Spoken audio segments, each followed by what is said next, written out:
ఈ మధ్య కాలంలో దొంగలు తమ రూట్‌ని మార్చేశారు అనుకోవచ్చు. అసలు రాత్రి వేళలా లేకపోతే పగలా అనేది ఏమీ చూసుకోకుండా టార్గెట్ ఫిక్స్ చేసుకొని దొంగతనాలు పాల్పడుతున్నట్టు ఈ సిట్యుయేషన్ చూస్తే మాత్రం స్పష్టంగా అర్థమవుతోంది. ఎందుకంటే ఇది కర్ణాటకలోని బీదర్‌లో జరిగినటువంటి ఇన్సిడెంట్. అది కూడా పట్టపగలే రాత్రిపూట అసలే కాదు. సో, విజువల్‌లో స్పష్టంగా మనం చూడొచ్చు. ఇద్దరు దొంగలు అది కూడా బైక్ మీద వచ్చారు. మనకు తెలుసు ఏటీఎంలో డబ్బులు నింపడానికని ఒక సెక్యూరిటీగా ఉన్నటువంటి వ్యాన్ ఎక్కడైతే ఏటీఎం సెంటర్ ఉంటుందో ఆ ఏటీఎం సెంటర్లోకి వచ్చి డబ్బును నింపి వెళ్తుంది. ఫుల్ సెక్యూరిటీగా వచ్చి అక్కడ డబ్బుని డంప్ చేసినప్పుడు కూడా మనం చూడొచ్చు. ఏటీఎంకి సంబంధించిన ఎక్కడైతే ఆ షట్టర్ ఉంటుందో దాన్ని మూసేసి డబ్బుల్ని డంప్ చేస్తూ ఉంటారు. అంటే అందులో ఇప్పుడు సపోజ్ ఎస్బీఐ బ్యాంక్ అనుకోండి, ఎస్బీఐ బ్యాంక్కి సంబంధించిన సిబ్బంది ఉంటారు, సెక్యూరిటీ గార్డ్స్ ఉంటారు.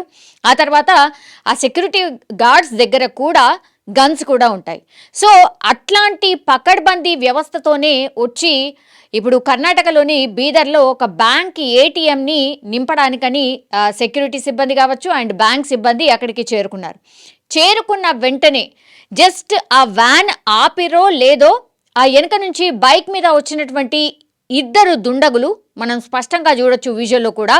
పూర్తిగా వాళ్ళ దగ్గర నుంచి అంటే వాళ్ళు తెచ్చుకున్నటువంటి గన్స్తోని ఫైరింగ్ స్టార్ట్ చేసేశారు. రోడ్డుకి అటువైపు ఇటువైపు ట్రాఫిక్ అంతా నడుస్తోంది, జనాలంతా ఉన్నారు, మెయిన్ రోడ్ అది. అట్లాంటిది ఒకేసారిగా ఈ దుండగులు ఇద్దరు కాల్పులు స్టార్ట్ చేయడం అండ్ ఎవరైతే ఈ ఏటీఎంకి సంబంధించిన సెక్యూరిటీ గార్డ్ ఎవరైతే ఉన్నారో ఆయన దగ్గర కూడా గన్ ఉంది, కానీ ఆయన తేరుకొని కాల్పులు జరిపే లోపనే అతను చనిపోయినటువంటి సిచ్యువేషన్. మొత్తంగా ఈ ఏటీఎంకి సంబంధించి ఫిల్ చేయడానికి వచ్చిన సిబ్బంది మొత్తంగా నలుగురు ఉంటే అందులో పూర్తిగా అందరినీ చూస్తూ కాల్పులు స్టార్ట్ చేయడం. ఇద్దరు సెక్యూరిటీ గార్డ్స్ కావచ్చు అండ్ ఇద్దరు సిబ్బంది ఉన్నారు. సో అందరి మీద కాల్పులు జరపడంతో ఒకతనైతే అక్కడికక్కడే చనిపోయాడు. ఇంకో ఇద్దరైతే హాస్పిటల్లో ట్రీట్మెంట్ తీసుకుంటున్న పరిస్థితి అయితే కనిపిస్తోంది. వీళ్ళు ఎత్తుకెళ్ళినటువంటి సొమ్ము ఎంత అంటే 93 లక్షలు, అంటే దగ్గర దగ్గర ₹1,00,00,000 అనుకోండి. అంటే ఎంత పెద్ద రెక్కి నిర్వహించిన తర్వాత ఈ అటెంప్ట్ చేసుంటారు దుండగులు అనేది స్పష్టంగా మనం అర్థం చేసుకోవచ్చు.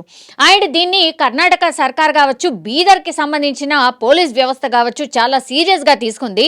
ఎందుకంటే మధ్యాహ్నం పూట అందరూ చూస్తుండగానే ఏటీఎంలో డబ్బులు ఫిల్ చేయడానికి వచ్చినటువంటి వాళ్ళ మీద అటాక్ చేయడం అంటే మామూలు విషయం కాదు. 93 లక్షలు అంటే కూడా మామూలు విషయం కాదు. బ్యాంక్కి సంబంధించిన ఈ ఫిల్లింగ్ ఏదైతే జరుగుతుందో బ్యాంక్లో ఒక ఏటీఎంలో బ్యాంక్కి సంబంధించిన సిబ్బంది ఎవరైతే ఉంటారో వాళ్ళందరూ ఫిల్ చేయడానికి తీసుకొచ్చినప్పుడు ఈ నోట్ల సిరీస్ ఏవైతే ఉంటాయో నంబర్స్, నోట్ల మీద నంబర్స్ ఉంటాయి కదా, ఆ సిరీస్ అంతా కూడా వీళ్ళ దగ్గర ఉంటుంది. అంటే బ్యాంక్ సిబ్బంది దగ్గర ఆ సిరీస్కి సంబంధించిన నంబర్స్ అన్నీ ఉంటాయి.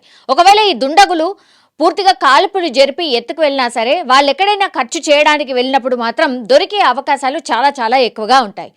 అండ్ ఇంకోటి ఏంటంటే మనం స్పష్టంగా చూస్తూ ఉన్నాం, ఆ ఇద్దరు కూడా బైకర్స్ ఎవరైతే ఉన్నారో వాళ్ళ మీద కాల్పులు జరపడం, 5 రౌండ్లు కాల్పులు జరపడం, అక్కడికక్కడే స్పాట్లో అక్కడ ఏటీఎంకి సంబంధించిన ఈ సెక్యూరిటీ సిబ్బంది ఒకతను చనిపోయాడు, ఇద్దరైతే గాయాల పాలై ఆసుపత్రికి తరలించే లోపే పూర్తిగా అక్కడ ఒక భయానకమైన వాతావరణం నెలకొంది. అక్కడ చుట్టుపక్కల ఉన్న వాళ్ళు పారిపోయినటువంటి సిచ్యువేషన్, గన్ సౌండ్ వినిపించడంతో పూర్తిగా పరారైన సిచ్యువేషన్. అండ్ వీళ్ళు ఎవరైతే దొంగతనం చేశారో ఈ బైక్ మీద పారిపోయేటప్పుడు కూడా మనం చూడొచ్చు, అది ఒక పెద్ద బాక్స్ లాగా ఉంది. బాక్స్లో తీసుకొని వస్తారు అమౌంట్ కాబట్టి. సో ఆ బాక్స్ని తీసుకొని అతను ఎక్కే ప్రయత్నం చేశాడు. ఎవరైతే దొంగతనం చేశారో ఈ దొంగ ఎక్కే ప్రయత్నం చేసినప్పుడు ఆ బాక్స్ పూర్తిగా తెరుచుకొని కింద పడిపోయిన సిచ్యువేషన్ చూస్తూ ఉన్నాం. కొన్ని డబ్బులు కూడా కింద పడిపోయాయి. ఎగైన్ మళ్ళా దాన్ని ఆ లోపల డబ్బులేసి ఎగైన్ మళ్ళా బైక్ ఎక్కే ప్రయత్నం చేస్తూ ఉంటే ఇంకో దుండగుడు ఎవరైతే బైక్ డ్రైవ్ చేస్తున్నాడో అతన్ని అంటే ఆ బాక్స్ని ముందడికి తీసుకునే ప్రయత్నం కూడా చేస్తూ ఉన్నాడు. అయినా సరే ఆ బాక్స్ చాలా పెద్దగా ఉండడం, బైక్ మీద పట్టకపోవడంతో చాలా కష్టంగా అక్కడ ఒక 2-3 నిమిషాల పాటు పెనుగులాటనే జరిగింది. అంటే ఎవరు దగ్గరికి వెళ్ళలేదు, బికాజ్ వాళ్ళ దగ్గర గన్స్ ఉన్నాయి కాబట్టి. కానీ వీళ్ళిద్దరే ఆ బాక్స్ని పెట్టడానికని కొంత సమయం అయితే పట్టింది. ఆ సమయం లోపలనే చాలా మంది పోలీసులకు ఇన్ఫర్మేషన్ ఇవ్వడం, ఆ తర్వాత కొంతమంది స్పందించి ఎవరైతే గాయాల పాలయ్యారో, బుల్లెట్స్ గాయాలు తగిలాయో వాళ్ళని ఆసుపత్రికి తరలించడం ఇదంతా జరిగింది. అండ్ సీసీ కెమెరాస్ కూడా పెద్ద ఎత్తున ఉన్నాయి. బికాజ్ మెయిన్ రోడ్ కదా, సో 2-3 యాంగిల్స్లో సీసీ కెమెరాస్కి సంబంధించిన విజువల్ అయితే బయటకు వచ్చిన పరిస్థితి కనిపిస్తోంది. కానీ ఎంత దర్జాగా ఇద్దరు దొంగలు బైక్ మీద వస్తారు. అంత పెద్ద బాక్స్ని, అందులో 93 లక్షలు ఉంటాయి. ఒక పెద్ద రాబరీయే అనుకోవచ్చు. వాళ్ళు కాల్పులు జరుపుతారు, ఆ తర్వాత ఆ బాక్స్ని తీసుకొని బైక్ మీద పెట్టుకొని పారిపోయిన విజువల్స్ ఇప్పుడు పూర్తిగా కర్ణాటక రాష్ట్ర వ్యాప్తంగా కాదు, పూర్తిగా దేశవ్యాప్తంగానే ఒక హల్చల్ క్రియేట్ చేస్తోంది. దీన్ని పూర్తిగా సీరియస్గా అండ్ ఛాలెంజింగ్గా తీసుకుంది కర్ణాటక సర్కార్, కర్ణాటక పోలీస్ వ్యవస్థ. ఈ దుండగులు ఎవరైతే ఉన్నారో వాళ్ళని గుర్తించే పనిలో ఉన్నారు. అండ్ గతంలో కూడా ఇట్లాంటి రాబరీస్ ఏమైనా జరిగాయా అనేది కనుక్కునే ప్రయత్నం చేస్తూ ఉన్నారు. సినీ ఫక్కీలో ఇట్లాంటి దొంగతనాలు చాలా రేర్ ఆఫ్ ది రేర్ జరుగుతాయి. రాత్రిపూట జరిగింది అని అంటే ఎవరు సైలెంట్గా ఉంటుంది, పోనీ అంటే మేబీ జరగొచ్చేమో అని అనుకోవచ్చు. కానీ ఇక్కడ పట్టపగలు గన్తో కాల్పులు జరిపి, అది కూడా ఏటీఎం సెంటర్లో డబ్బును డంప్ చేస్తూ ఉంటే సెక్యూరిటీ వాళ్ళని కాల్స్తూ ఆ తర్వాత ఆ డబ్బు తీసుకొని పరారు కావడం. కర్ణాటక పోలీసులు మాత్రం చాలా సీరియస్గా ఈ కేసును అయితే టేకప్ చేశారు. 6 బృందాలుగా ఏర్పడి వీళ్ళిద్దరి కోసం అయితే గాలిస్తున్న పరిస్థితి అయితే కనిపిస్తోంది. అండ్ గతంలో వీళ్ళు ఏమైనా దొంగతనాలు చేశారా అనేటువంటిది కూడా పూర్తిగా చూస్తూ ఉన్నారు. అండ్ సీసీ కెమెరాలో రికార్డ్ అయినటువంటి విజువల్ ప్రకారం వీళ్ళ ఫేస్కి సంబంధించిన ఐడెంటిఫికేషన్ కోసం కూడా తీవ్రంగా ప్రయత్నిస్తున్నారు పోలీసులు. అండ్ అతి త్వరలోనే ఛేదిస్తాం, పట్టుకుంటాం అన్నటువంటి హామీ అయితే కర్ణాటక పోలీసులు ఇస్తున్న పరిస్థితి అయితే కనిపిస్తోంది. కానీ ఈ రాబరీ మాత్రం పూర్తిగా ఒక హల్చల్ అయితే క్రియేట్ చేస్తోంది and talk of the town గా మారిపోయిన సిచ్యువేషన్ అయితే కనిపిస్తోంది.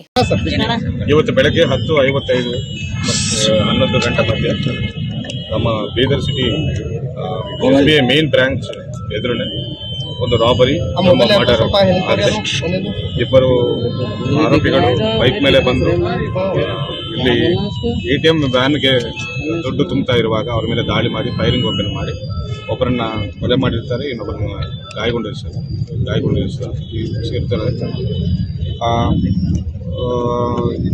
ವಿತ್ ಮನಿ ಒಂದು ಟ್ರಂಕ್ ಪೆಟ್ಟೆ ಸಮೇತ ಅವರು ಬೈಕ್ ಮೇಲೆ ಪರಾರಿ ಆಗಿರ್ತಾರೆ. ತನಿಖೆ ಮುಂದುವರಿತಾ ಇದೆ. ಇನ್ನೊಬ್ಬರು ಇಂಜುರಿ ಆಗಿದ್ದಾರೆ, ಹಾಸ್ಪಿಟಲ್. ಆ ಇಂಜುರಿಗೆ ಗುಂಡೆಡ್ ತಗಲಿದೆ, ಏನಾಗಿದೆ ಸರ್? ಈಗೆಲ್ಲ ಗೊತ್ತಾಗ್ತಿದೆ, ತನಿಖೆ ಮಾಡ್ತಾ ಇದ್ದಾರೆ.